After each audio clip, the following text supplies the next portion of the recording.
What's up, guys? The Luminostic. We are nearing the end of Degree 28. So pat yourselves all in the back. You are proxy 28th degree Masons. At least you know some of the things that they do, if not many of the things that they do.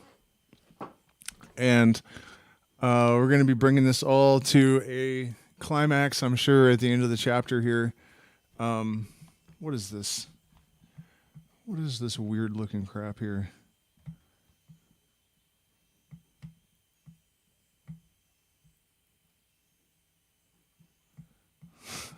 I hope everybody checked out the patron only version of the last video.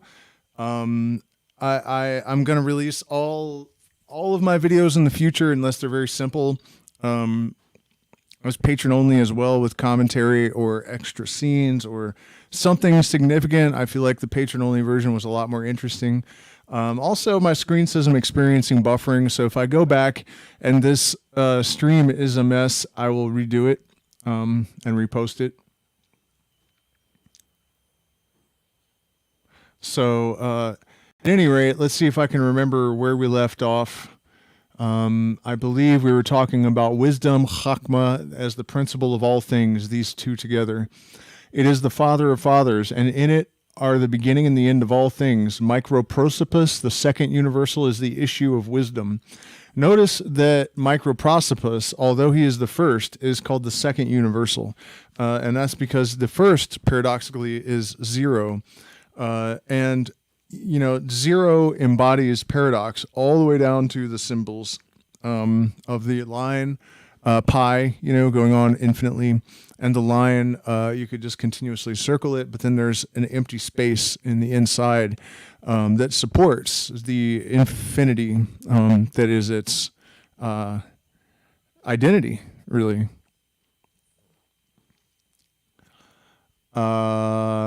Issue of wisdom, the father and Bina is composed of the six numerations: Geburah, Gedula, and Tiferet, Netzach, Had, and Yesod.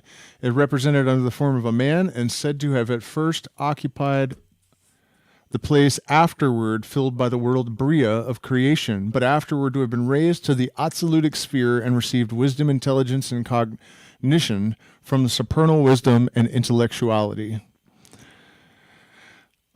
And so this is implying that and this is the process we all undergo, right? That we have been ejected, we have fallen, in the vernacular of the Christian.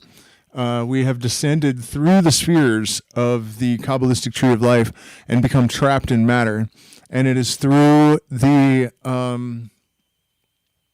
assimilation and integration of the experience of the spheres that we are able to rise again to the height of our halo. High is the way, but all eyes are upon the ground. And until thee lift up thine eyes, thou shalt not fly into the heart of the sun, you know? So there's that. Vow in the triliteral word denotes these six members of Microprosopus. For this latter is formed after the fashion of Macroprosopus, but without Keter, the will which remains in the first prototype or universal, though invested with a portion of the divine intellectual power and capacity. The first universal does not use the first person, and is called in the third person Hua, Hey, but the second universal speaks in the first person, using the word Ani. The Idra Rabbah, or Synodus Magna, one of the books of the Zohar, says, the eldest of the eldest, the absolute deity, is in Microprosopus. All things are one. All was, all is, all will be. There neither will be nor is, nor has been mutation. But he conformed himself by formings into a form that contains all forms, in a form which comprehends all genera. This form is the likeness of his form, and is not that form, but its analog. Wherefore the human form is the form of all above and below, which are included in it, and because it embraces all above and below. The most holy so took form, and so Microprosopus was configured. All things are equally one in each of the two universals, and in the second his ways are divided, and judgment is in is on our side, and on the side that looks toward us also they differ. These secrets are made known only to the reapers in the holy field. And so this is a reference to what we can call layers or tiers, or, like I was talking about the photon the other day, and how I believe pretty resolutely at this point that it's the ultimate source of our consciousness. But whether or not that consciousness arises from the photon or the next layer, which is the vector of the proton with the electromagnetic field, and it seems to me that it is from the interaction of two things that a third thing emerges. So it's probably at that vector of the photon and the electromagnetic field. But then there's the question of then what compels the photon to move if it does not have will? So now we're back at the level of the photon. The point being that this is describing, how an entity or a being or a fact or a truth or an idea always has some fundamental level at which other levels, the same statement may be proven false. So on one level, we can say that I am a unity, right? I am one person. But on another level, a more fundamental level, that's absolutely false. I am billions of organisms, maybe trillions of organisms, cells. On another level, I'm made up of organs and bones, and hair and teeth, and all of this kind of thing. So there are different levels from which to analyze and to consider, and a great deal of the metaphysical and occultic knowledge and the ascension on the rungs of understanding has to do with analyzing these different levels and then finding the relationships and correlations, and how the lower levels support the higher, or even better, how the highers inform the former, the lower. It's interesting to note that as above, so below, but after a different fashion. When we look on this world, we see higher layers of organization informing lower levels. At least, according to Michael Levin, it's a top-down hierarchy. But it's interesting to consider that in the quantum world, if you look at it from that point of view, it seems to be from the bottom up. And these are different layers on two different sides of the veil. And one thing that I was told about the veil by my inner voices many years ago is that things are reversed as they pass through the veil. So that may be another clue as to how we can understand these things, and how we can understand the correlations and anti-correlations and make some utility of them. The most holy ancient is not called Ata, thou, but Hua, he. But in Microprosopus, where is the beginning of things, he has the name Ata, and also Ab, father. From him is the beginning, and he is called Thou, and is the father of fathers. He issues from the non-ends, and therefore is beyond cognition. Wisdom is the principle of the universe, and from it 32 ways diverge. And in them the law is contained in 22 letters and 10 words. Wisdom is the father of fathers, and in this wisdom is found the beginning and the end. Wherefore there is a wisdom in each universal, one above and the other below. This above and below just keeps coming up over and over again. But what just hit me here? 22 letters, 10 words. Oh, when people say that things are beyond cognition, I've always had a bit of an issue with that. I don't really understand why that would be possible. In fact, I don't think anything is beyond cognition. It's beyond the cognition of some people, but it's not beyond the cognition of consciousness. And otherwise it wouldn't exist, because everything arises from cognition of consciousness on some level, in some way, in some place.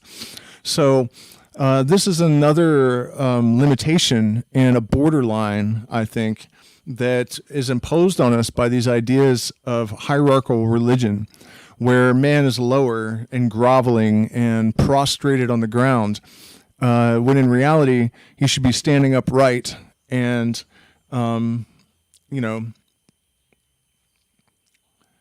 not entirely defining himself by limitations. And I think that people project, and it's important to remember that the people that wrote all this mystical literature were indeed people.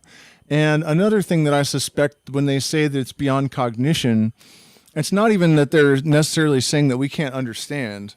It's just that it's offensive to our human sensibilities. And I run into this all the time when I try to explain to people, that opposites create each other. That's repugnant to the sensibilities of many people, but also, painfully obvious to me. And the necessity of good and evil and the fact that they'll never be transcended, and the idea that the universal mind that some people call God is actually deliberately doing the most horrible things that we can possibly conceive of, that this is an act of will and not an act of chaos necessarily, or accident. And so, because people can't understand why it is that deity would make these horrific circumstances and impose them upon sentient creatures, they say it's beyond our cognition. But that's just a cop-out. And that's also, I think, driven by fear, because people are afraid that if they realize the ultimate truth, then they may start to act in accordance with it, in the sense that nothing is true and everything is permissible. And that's a very dangerous doctrine. And unless you have great trust in your nobility and your own substance, I think people are afraid that they will give in to temptation and become evil, with the knowledge that no one will punish them for it, not even karma, because that's not what karma is. So it's difficult for people to attain to this level of understanding, because there's a lot of danger and a lot of power that is always dangerous in attaining to this knowledge. So, gotta watch out. The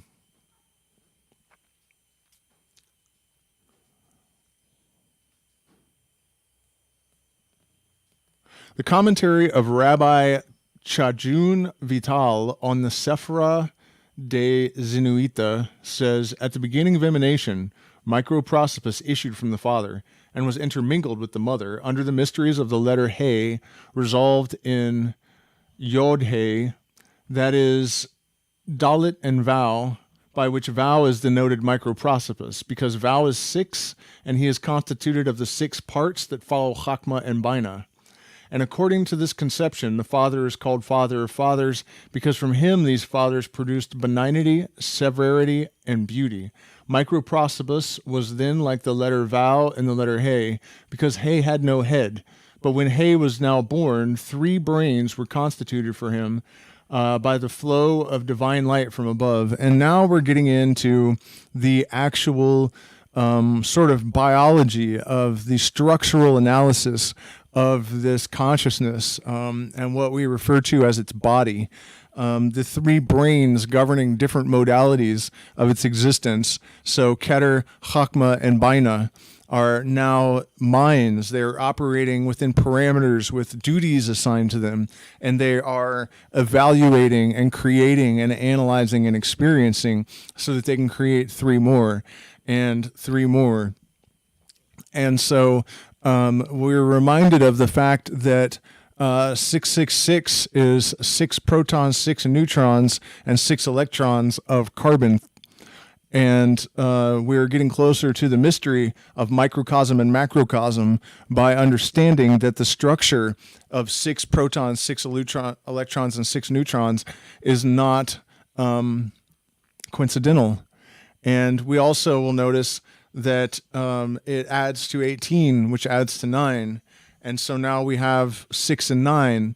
and 3 is implied. And so the mystery of 369, the riddle of the Sphinx, and the numbers that Tesla was obsessed with are emerging into our field of awareness in this discussion. And I am going to work on a video soon, once I get the Robert Anton Wilson video done, where we're going to go into a lot of depth about exactly what all that means. And as the world of restitution, after the vessels of the Sephirot below Bina had been broken, and from the fragments evil might be created, is instituted in the fashion of the balance, so also is it formed throughout in the human form. But Malkut is a complete and separate person, behind Microprosopus and in conjunction with him, and the two are called man. And so it's saying that the combination of the mind of God, which is at the top of the tree of life, the Bina, Keter, and Malkut, has now combined with the, Bina, Chakma, and Keter have now combined with Malkut to animate the clay, basically, to bring to life and to give mind, soul, and spirit to the inanimate world of animals and matter. And now there is a fragment living amongst these things that embodies the very soul of the deity that created the universe. As a matter of fact, we're going to go ahead and stop there. That's about 30 minutes. Next, we're getting into the tree of knowledge of good and evil, and man, is it going to get deep when we get there. This definitely is going to end climactically and not anticlimactically, and then we'll move on to something even crazier. So I really appreciate all you guys, especially those of you that have been here for years. There are some people that have been here for years and years. Absolutely appreciate you guys. We absolutely could not make it without you. So much appreciation and love from the whole family, and we'll see you again tonight, I guess, if you come to the public stream.